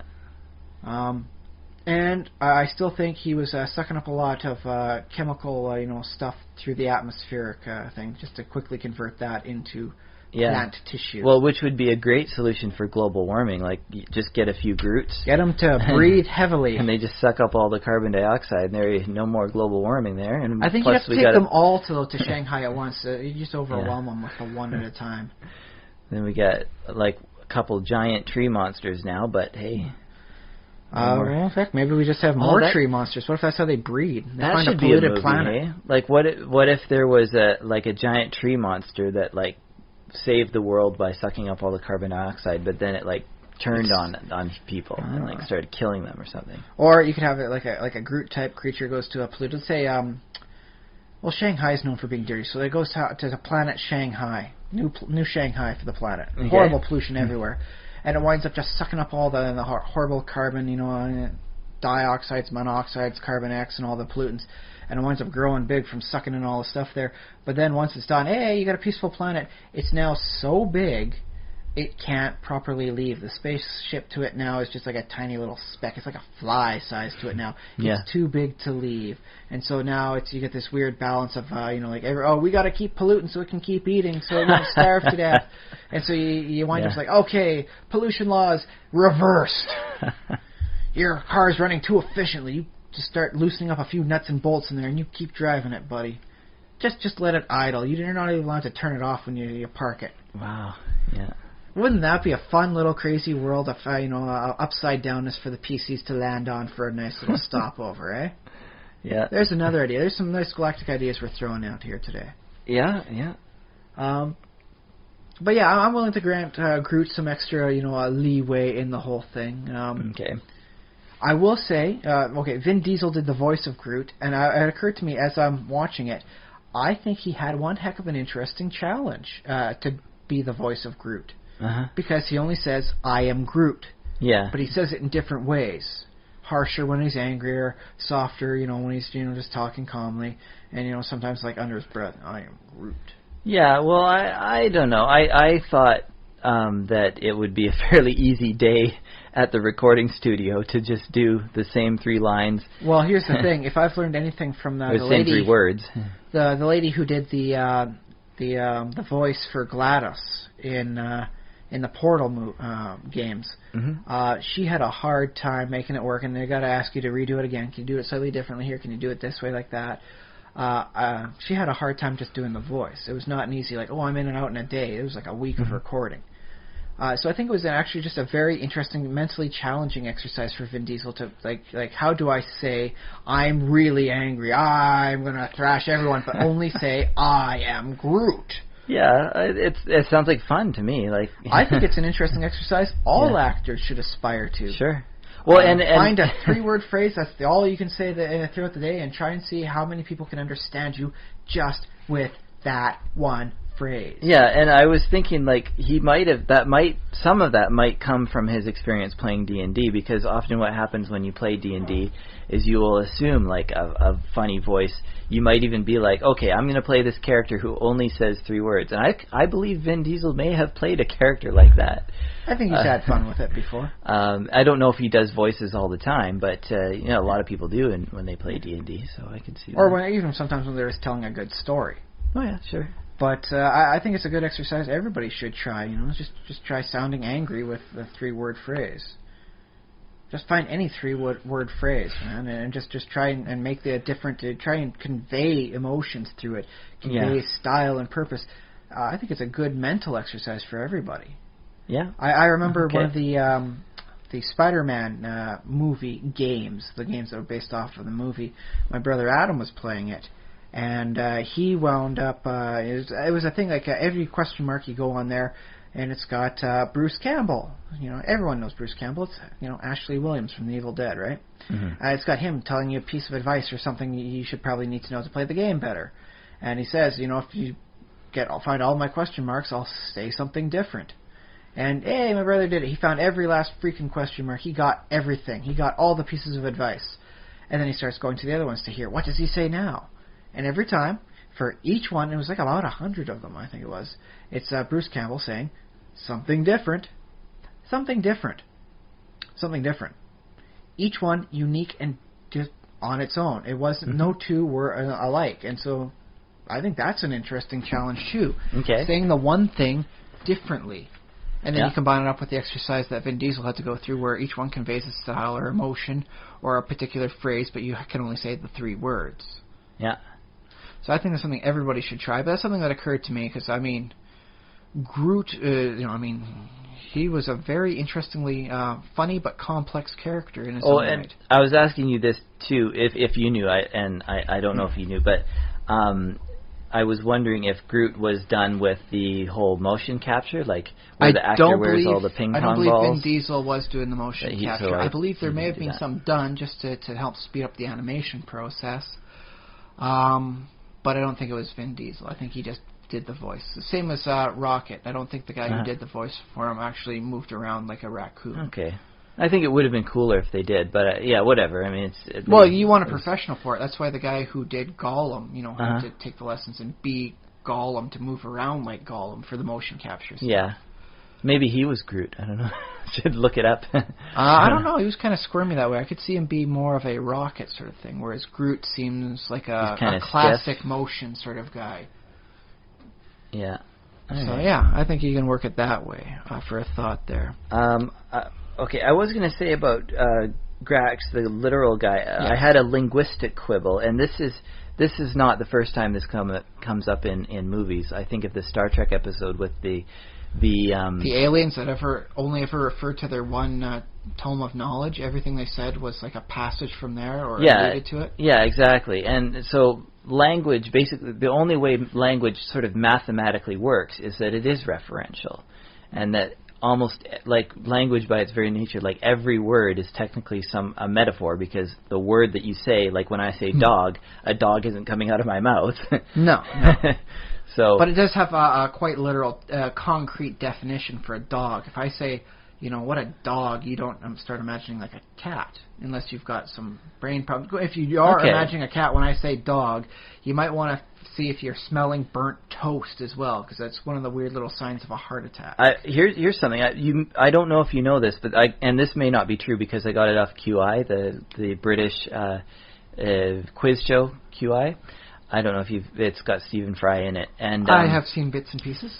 The word cat comes from the Latin, according to them, which they get things wrong occasionally, but I think they're probably right. Comes from the Latin catulus, which means little dog. So literally, like if you don't want to speak in metaphors or you take everything seriously, cats are dogs. They're the same animal. It's a little dog. Under the modern definition, though, we can clearly state that it's two genetically unbreedable species. Well, sure, but modern definitions come to us artificially, and we have to. And that's the thing about Drax. It may have been that his society was so anti-metaphor, they train you from a very young age to completely reject the concept of the metaphor. It's all about the concrete reality for them. Could be like their equivalent of a religion. Well, religion is anti-abstractism. Well, and I can picture, I can picture people aspiring to that as sort of a thing to, like, they think that they're trying to be more literal, but my point is just that there's no way to be completely literal. Like, you in order to use language at all, you have to use some kind of figurative. They might convince themselves that they're not. It's a fairly unlikely event, and I wouldn't mind seeing like a complete draft of all his lines in the movie there. To see if he did accidentally let something slip. It's like Data in The Next Generation. I think he did, because he said something like, "You're a spirited warrior," and it's like, oh, well, spirited means... but there's a clear reference system for him believing in an afterlife. Okay, so there's a belief in there, but I don't know if that belief is like a... I believe that might be as close to metaphor as they have there, because, it's like your wife and child will be at peace knowing that, in the afterlife. Oh, that's true. Yeah, he says that. Yeah, he believes in... So he believes in an afterlife. So there's something about a belief there. It's not so concrete that he doesn't even have something that approximates a belief system. Yeah. He says you're a keen warrior. And I thought, keen. He's not sharp. He doesn't have any sharp edges. He's not keen. Oh, okay. That's a good example of it. But yeah, I think it's one of the situations of like Data back in the Next Generation, where he's not supposed to ever use contractions, and every once in a while he uses a contraction. But yeah, he just used a contraction. No, he didn't. Honestly, like this show is not the first one to make that boisterous claim of complete physical reality. The rule of comedy, of course, applies. It's funny when he takes someone literally when they say something, and of course metaphors go over his head. Yeah, nothing would go over my head. My reflexes are too swift. I would catch it. One of the greatest lines, I think. Anyway. I'm going to be using that one for a while. And I should, like, in real life, like, people make mistakes just by having different linguistic backgrounds all the time. Like, people don't get an idiom because they happen to come from a different culture. It's not an issue of literal versus figurative. It's just, I haven't encountered that idiom that people use in Canada about, I can't think of an idiom now. Common thing. Well, you can't think of an idiom because you've got like a craft dinner brain. There we go. There you go. In which case, you that's could. A thing? What? I just made that up right now because it seems like a Canadian thing. You've got a craft dinner brain. In which case, the metaphor would be that you haven't been eating properly, and as such, your brain is not working at peak efficiency. You've just got like a craft dinner brain. It's just Hey, wait. A bunch of noodles. That's like an insult. You just insulted me. Kind of, but you didn't get the reference until I just made up the explanation for it. Yeah. Okay, so that's my little linguistic quibble, which is not really quibble, because as long as it's funny, I'm cool with it. I don't care. Yeah. But yeah, you can argue that it's something that's been creeping into him. He's being becoming mentally polluted by being around all these other people with their fancy metaphors and concepts and ideas that go against his learned ways. Yeah, that can happen. Like because it's not like his brain that's that way. It's just that's the way he's been raised, right? That's how I'm interpreting the situation. I don't believe his brain wired is that way. naturally incapable of coming up with metaphors. Now, like, you could make an argument, like, for example, with Data, for example, you might say, he's specifically wired because he's an android. To avoid the use of contractions. Yeah, and avoid whatever else. You pick a thing and you say, okay, this android doesn't do that, doesn't do metaphors, doesn't do... in this case, for Data, they actually do have an explanation in that his older brother, Lore, scared the townsfolk, sort of thing. He would say, he's too close to being a person. He's in that uncanny valley. Mm-hmm. And so then Dr. Soong... He's kind of a jerk. Well, there was that issue, too. But Dr. Soong just, like, remade him, and, this one's called Data. Yeah. And then what does he do differently? It's like, I'll just make him seem a little less perfect. Yeah. So I do remember the line, as soon as Data realizes he's not being made worse, he's just being put in with a couple, artificial barriers to make him seem worse. I am not less perfect than Lore. This is, like, mind-blowing to Data. Yeah. So that's an interesting thing there. And I believe that might be the same way for Drax. He's not less perfect at interpreting things. It's just that that's how he's brought up. He's got the mental blocks put up because that's how his society operates. Yeah. These metaphors will get you killed through the inaccurate reflection of reality. Actually, now that I'm thinking about it, though, I might go back on my criticism because now that I'm bringing up androids and stuff, the human brain is also mechanical, and there's also the fact that if you damage certain parts of the human brain, some things just don't compute. Like you do have to retrain your brain. You have to get different areas to start taking up the slack. Yeah, it might be shapes, or it might be like I can't recognize faces, for example. That's a common one. Yeah, my brain ain't hurt, and I still have a hard time recognizing faces sometimes. That's true. Yeah. Boss comes into work. I greet him like every ordinary customer. And, that's the boss. Yeah. He seems happy that I'm greeting him like a customer. It's not much of a response for me, so I guess it's not that bad. But yeah, it makes sense. But yeah, so even like a human brain could theoretically be damaged in just the right way, and for some reason it affects a certain. I still don't think it's directly like the whole literal figurative divide, but it might be something very close along those lines, so that you would make mistakes. Or what if you perceive it along the same lines as the Vulcans? The Vulcans are actually a very wild race emotionally. They're very wild and crazy. Yeah, passionate. But they have to train themselves to stop doing that because they will kill each other. They will they'll first decimate, then utterly demolish their entire race if they let their emotions swing unchecked. Although my question is, how did they manage to evolve to... They didn't evolve into that. The whole mental blocks that'll wind up killing a Vulcan if he acts irrationally, it's all in his or her mind. It's something they've set up that's become so ingrained, to actually stop it causes physical pain. No, but how did they evolve to the violent point? Like, how did they get so violent? I guess the same as most species, sort of thing. It's just that you add culture in there, and the whole thing, I don't feel like I'm being properly honored here. Yeah. How dare you not treat me with respect? I am going to totally bash your head in with this rock. But wouldn't a culture like that, I would think, a culture with that would just, evolution would take care of it. But like, okay, you don't work together well enough, so you're wiped out, and we'll try again. Evolution goes up to a point, and then culture starts taking over, and that's why you can say, like, well, if humanity's supposed to be like a tribal-based design, why are they killing each other? Yeah. How does that explain? What's up with this war thing? It doesn't seem very much like let's all live together as a group of people. No, they're killing each other. Why are they doing that? Yeah. One, we're just that good of a predator. We're the only prey we can find that's worth our attention. Well, the current theory is, the whole, I think it's Steven Pinker with the better angels of our nature, is that humans actually are getting more altruistic and more smart and rational about not killing each other because we're becoming a global society. I don't believe there's really any evolutionary pressure on that one. Well, it's social pressure, right? It's a social pressure, in which case there's no actual genetic evolution. It's just a changing society. Ratcheting this up, okay, killing people is, proportionally much less wrong with every successive generation, where you used to get away with it like 1,000 years ago under the right circumstances. Now it's generally frowned upon unless your nation has gone to war. But also, like, humans aren't that violent, just sort of by nature. You do have to kind of abuse them for that. Because we don't like. I guess sometimes it could get dark, but we don't necessarily just kill our next door neighbor just randomly. They have to really be playing their stereo system pretty loud for that to happen. Hint, next door neighbor. No, my next door neighbors are all awesome. They're very nice and polite. I don't know if they listen to the podcast. Well, if they do, I want to let them know they are nice and polite, and I do very much respect them for their quiet nature. My neighbor might be listening, so yeah.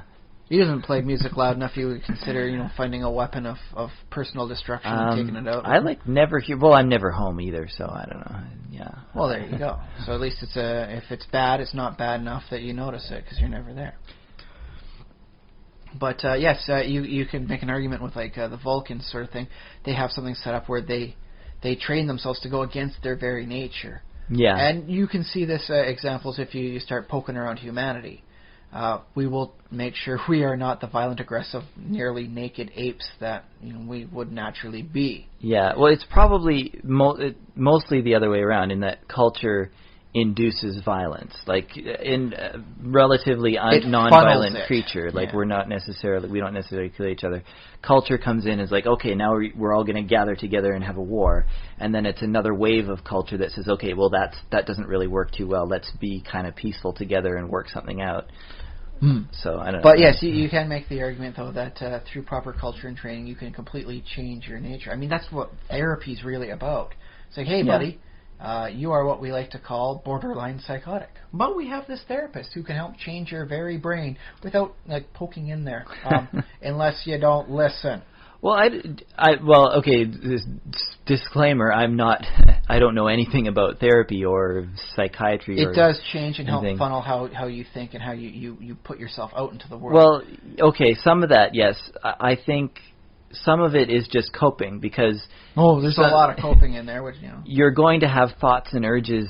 Like if you have an abnormal or whatever you call it, if you act on all those thoughts and urges that cross your brain, you're probably going to be a very, very horrible person with a very short, violent life. So a lot of what that therapy is, it's learning how to like identify within yourself. Oh, I'm feeling this way, or oh, I'm angry. Finding a nice trick to diffuse it here and there. Yeah, and that's what the basic stuff for the Vulcan logic. I guess so. Yeah, basically. So in this case, Drax's race would wind up being, instead of like pure logic, there's concrete. Get rid of the stupid metaphor stuff. For whatever reason. And that's how I like to interpret the situation. I'm probably wrong on that. I haven't maybe. Looked up I don't know. Thing, but I find I have a nice little richer background story for him because of that. Other than that, I really can't think of much for complaints myself for the movie. It was a very fun movie.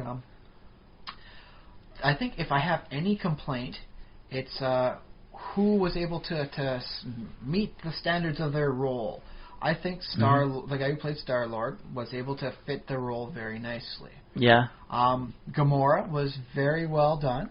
For like a killer assassin, like living weapon with an actual soul. I think she did that very well. If there was one person who wasn't able to always hold up to the standards of the role, it would be the man who played Ronan.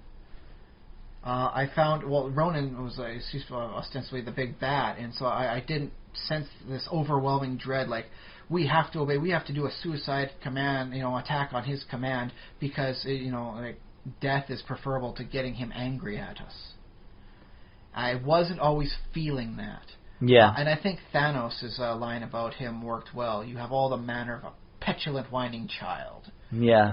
And that's when I encountered that line. It's like, yeah, he doesn't feel like the big bad. He seems like just a crazy little nut job. Well, I remember like in the beginning of the show, he kills a prisoner, right? He does a lot of killing, but yes. Yeah, well, sort of in cold blood, some kind of thing.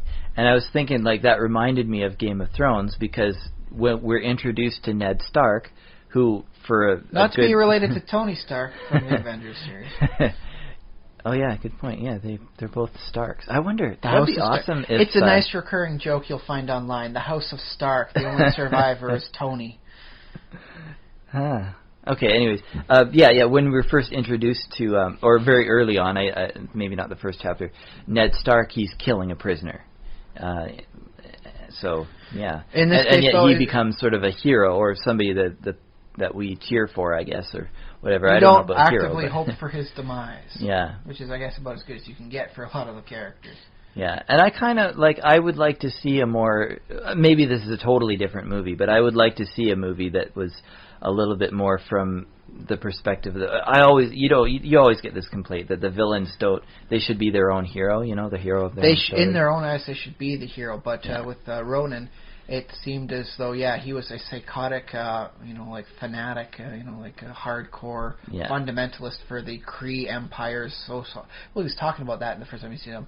I follow the old laws of the Kree Empire, and that's why I'm going to beat your head in with my mallet. Yeah, and you always wish for a little bit more. He definitely had a nice, crazy vibe going about him. Like, I'm capable of doing any stupid thing because I got enough personal power and charisma. People are going to help me out on this. Yeah, and I believe that's like he demonstrates his power, which is fine. That's reasonable to do in a show, but it's there's no like, well, why again? Why are you acting like this? You want some kind of power, purification upon the enemies of the Kree. So it's like faith thing or a... It's a really warped version of faith, I believe. But yeah, and so I had a hard time seeing him as seeing... I had a hard time seeing him where he would see himself as the hero. Also, from what I've been told, Ronan is the high accuser of the Kree, so he's like their top judge.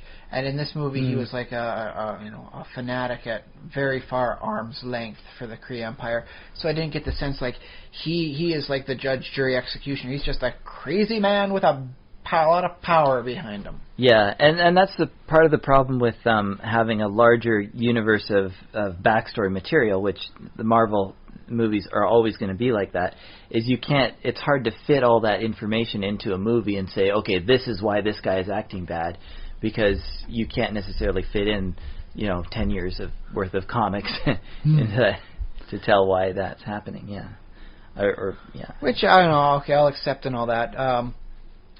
But I just think he could have stood to find a better way. Maybe it was the actor, maybe it was what he had to work with. I didn't always feel it from Ronan. Mm-hmm. But that's okay, because Ronan was technically a second story to everyone coming together. Why he's the excuse. He's effectively the MacGuffin. Yeah.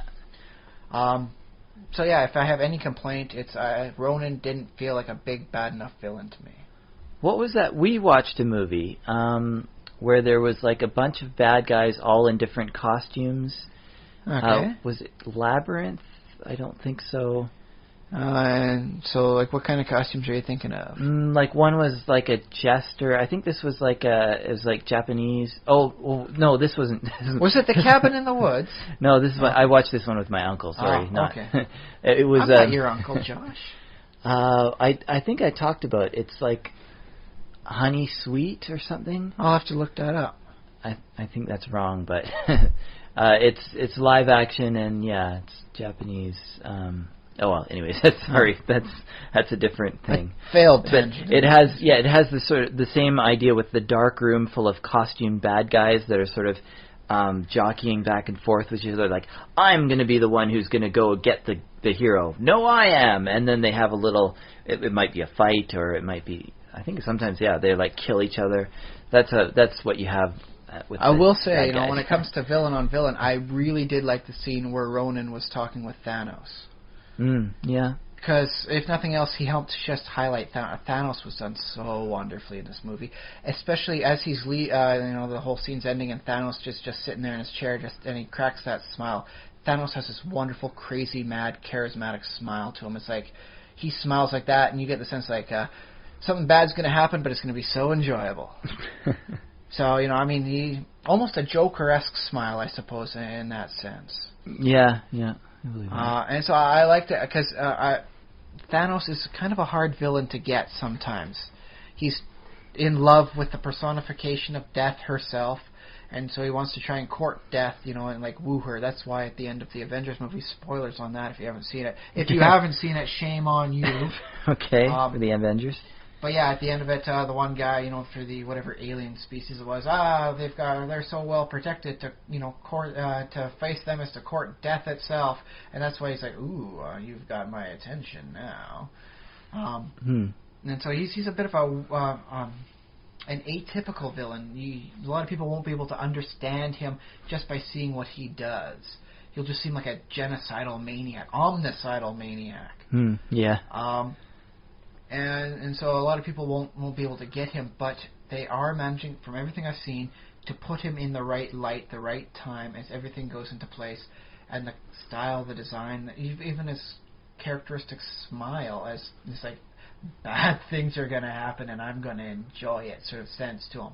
Mm-hmm. And they're getting it all right, so I, knock on wood, I've got high hopes that when he's finally revealed as the big bad villain, he will feel like the big bad villain, and he will feel like Thanos. Okay, cool. And between you and me, I'm kind of rooting for Marvel on this one, for the Marvel versus DC stuff. Right. Because Thanos is kind of a copy, pastiche, in memoriam of the really big evil dark god Darkseid. If you watch the Super Friends stuff, he's in there, but he's really not that competent, and all he wants to do is, like, shack up with Wonder Woman. Okay. But done right, Darkseid is a very good enemy. He's someone that Superman usually does not, have like a guaranteed chance of winning against. He does horrible things to heroes. He pretends to, kill Batman. Everyone thinks Batman is dead. He really sends them back in time, flashing throughout the various eras around Gotham's history. Why? Because he's evil and he's a dick, and that's kind of what he does. He's an evil god. You got to entertain yourself somehow, right?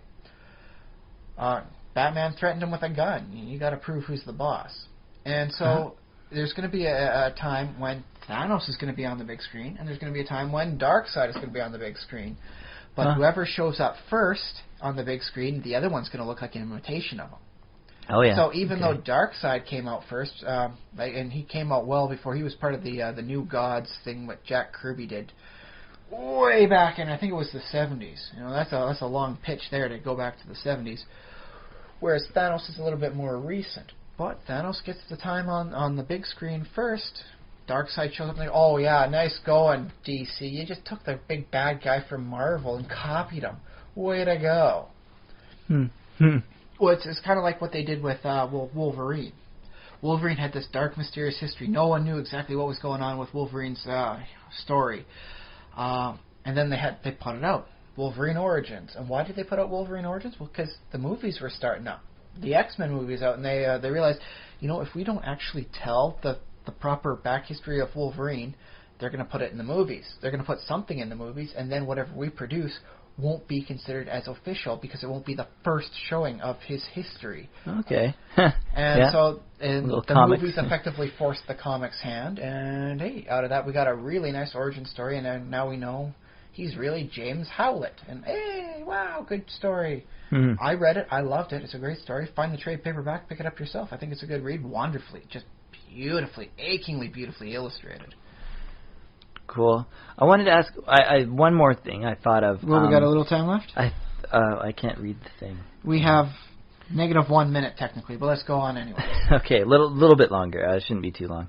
If you found like an object, like an Infinity Stone, is that what they're called? Infinity Stone, Infinity Gem, Soul Gem, Gem, Stone, Infinity, Soul. Combine the words in any two ways. If you, Ryan Kirkby, found one. Yes. And somehow you found out what it was, or you were sure, like read it at Wikipedia or something like that. It is up on the Wikipedia. If you're okay with spoilers, read up on them. Yeah. There's 6 of them, sometimes 7. You found it, but you didn't have contact with any Marvel Universe characters. No angels showed up, no superheroes to say, okay. Hey, Wolverine says, "Hey, don't touch that book." Yeah. You just find it. You just. Do you turn it over to the Canadian government? No. What? I would literally, this is you. This is you, Ryan Kirkby. At least not immediately. Because, I saw the person touching it, and they grab hold of it, and they blow up. Yeah, you know this. Yeah. Yeah. I would like just to try touching it. I have a theory. As I was watching the movie, it's like, you know what I'd like to try? I would like to try and learn how to master this. I think, when they say, no mere mortal can touch us without blowing up with the power, it's like, well, they don't seem to have a lot of chance to practice wielding this power. I believe that with the time and proper practice, a person could hold it and wield the power, even being a mere mortal. It's something you have to train at. It's not something like, oh yeah, I guess I just randomly know how to operate, a quantum singularity older than the universe. Haha. No, you train up on that. So just touch it. Just flick it quick and just be okay with the brief surge of power. And you keep doing that.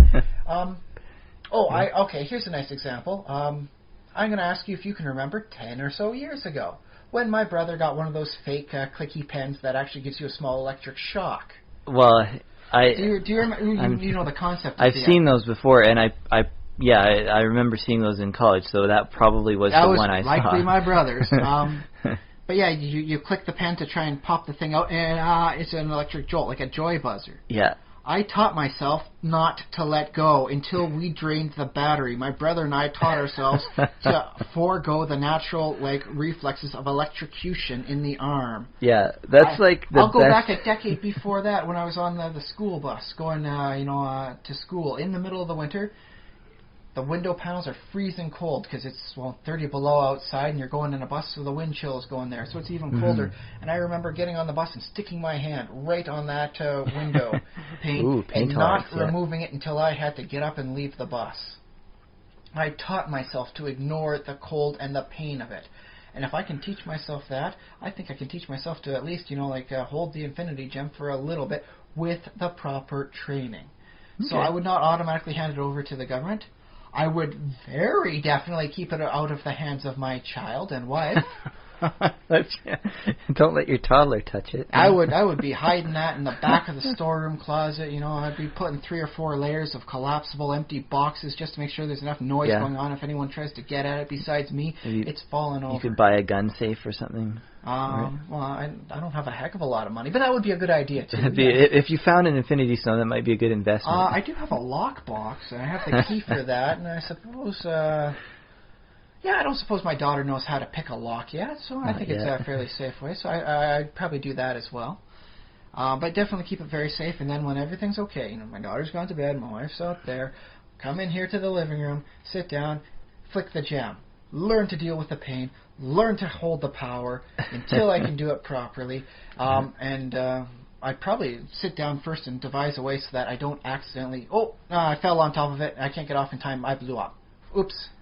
No, I'd have something, I'd try and set up a design, get a rig going so that, if something happens, it's not where I'd be in a situation where I could leave myself in contact with it. And so that's what I would do. How about you? What would I do with it? I don't know, because I think ultimately I would probably want to give it to the government, but I do worry that they would be they would do dumb stuff with it. That's one of the biggest reasons why I would definitely not hand it over right away.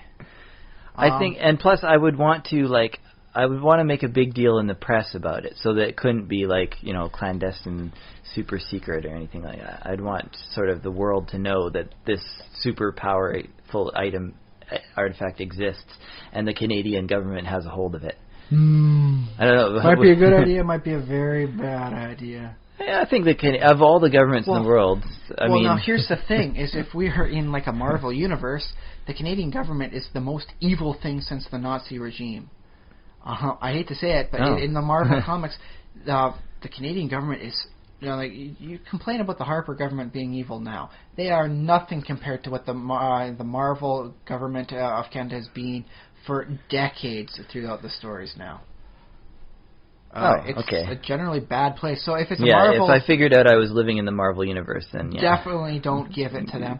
That's it. If you do find yourself living in the Marvel universe, you have an Infinity Gem, find a hacker and steal the blueprints to Tony Stark's arc reactor. Instead of powering the arc reactor with whatever little fancy made-up element he's got in there, put the Infinity Gem in there.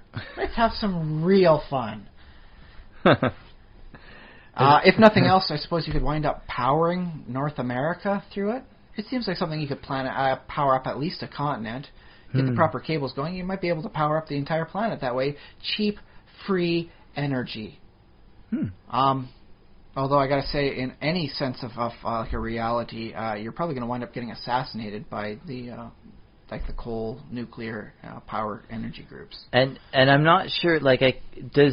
Is North America? I don't think it's wired so that if you had an infinite source, currently, it's not wired. If you had an infinite source of energy in Manitoba, if that's where you decided to set up your base. It's a nice central kind of thing. Maybe go over towards Thunder Bay, get yourself midway through Canada. I don't think we're hooked up, so I don't think that power would, not with our current system, and it wouldn't get to Southern California, or you know what I mean. I'm betting if you say, hey, Southern California, I have free electricity if you can come get it. Well, there will be a power cable going down pretty quick. I guess you could build a Even system. the environmentalists would say, you just rip a line straight through the wilds just to get that power thing, because that means you don't have to have the coal power plants running, you don't have to have the nuclear power plants running, you don't need the hydroelectric dams blocking up valleys to make artificial lakes. Mm-hmm. Bam! You save so much more of the environment with one thick super cable line you've got going, and then you say, hey, Europe, we still got infinite amount of free energy. Put a line down across the ocean, and I'll give you some. everybody gets free power. That'd be great. That would be a true utopia. Okay. Well, so there we go. And I could be the only person that properly puts it in the space because I've trained to use the power properly with my kick switch style. I don't know, because in the movie that we watch in Guardians of the Galaxy, it doesn't blow you up instantly. It seems. Yeah, you do suffer. Even a minor person does get the chance to last a little bit against it. So that's why I flick it just a little bit. Yeah, but the way the government treats it, it's almost like Sauron's ring, right? It's like nobody touch it, nobody try to wield it because it's too much power. Well, don't let it fall on the ground. It's kind of a thing. Although I wonder if it has to be put down with intent. Any which way, I suppose I'll just try and keep it indoors. But yeah, for some reason, they don't seem to be studying it. Well, maybe they are. Maybe that comes after the movie's over, and then they get to it with. Right now, they got a lot of rebuilding left to do. I guess their city just got. Well, actually, that makes for an interesting concept because the planet, the Nova planet, Nova Prime, there is connected to the superhero Nova. He's like a Green Lantern-esque sort of super power cop from space. Oh, yeah. And you should be able to rebuild it, then. And I was just thinking, I was like, well, what the heck's up with the Nova Corps kind of guy? Like, what's going on there? And, hey, it suddenly occurred to me, it's like, well, to be able to fly with this, like, supernova ability, that's not seen in the movie. They got to fly ships, man. It's not just a guy in a special helmet rocketing around. Yeah. And it's like, where's he getting this energy from? Well, I guess that might explain where he gets the energy from. He siphons part of an infinity gem as they learn to weaponize and protect themselves and the gem itself. So that might wind up being where Nova comes in the Marvel Cinematic Universe. And I can dig that. I think that's a good enough explanation. That's enough of a MacGuffin that he's different from Tony Stark. All right, cool. Well, if you have a character that's different from Tony Stark that you'd like to share with us via email... But not Inspector Gadget, so I already got him statted up. Well, maybe they could do dueling Inspector Gadgets or something like that. Oh, different builds. Which is the ultimate gadget? Sure. Send us email, thesimulationist@gmail.com. You can tell us all about cool ideas, or you can tell us how much we rock, or you can tell us how much you rock. If we completely missed a huge part of like the Guardians of the Galaxy movie, and you say, dude, if you just properly paid attention for this one scene, everything fits into place. You totally saw it wrong. I'd like to know. Send us a message. Yeah, I'd like to see that too. And we're also on Facebook, facebook.com/thesimulationist. And this show goes up on a little blog via Blogspot or whatever, where there is a space that you can write in comments underneath the blog. So please that's another place to leave your feedback. And of course, we love getting reviews on iTunes and the little thumbs or stars, that whatever you get on Stitcher or your thumbs, stars, dwarves, whichever system they're crediting things your to. Podcast app of choice, and give us a review. But even more important than that, we want to reach the world with our talking and our musings. So if you have a friend who you think might be interested, or if you have a friend who might maybe... If you've got a friend who's writing a space novel and they are just completely stuck, they got a space writer's block, send them this iteration.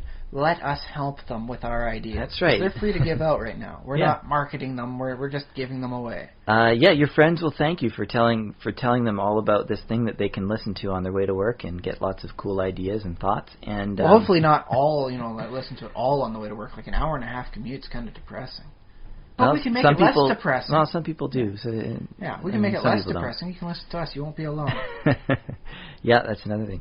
Or send our show to people your coworkers, your acquaintances. Just all that. If you were listening to us while you were working and you bust out laughing, they say, "What were you laughing about?" Don't say nothing. Say, "Oh, it's just a little podcast I listen to. It's called The Simulationist. You should Google it. You should Bing it." Check it out. I think that's all I wanted to. Thanks so much for sticking around with us until this point. 102 episodes in. Here's to 102 more. At least. At least. I think we'll. Yeah, I don't see why we wouldn't. You do 1,002 more. Well, maybe we wind up upgrading ourselves. Instead of just the simulationist, we become the mega simulationist. Ooh, yeah. That'd be awesome. We hit the pro leagues that way. Upgrade our name. So we'll be back here in the same time in your earpiece, in your earphones, or however you choose to listen to us. We'll be here for you again in another week's time, and see you then. I've been Josh Gillette. I've been Ryan Kirkby. Send money too.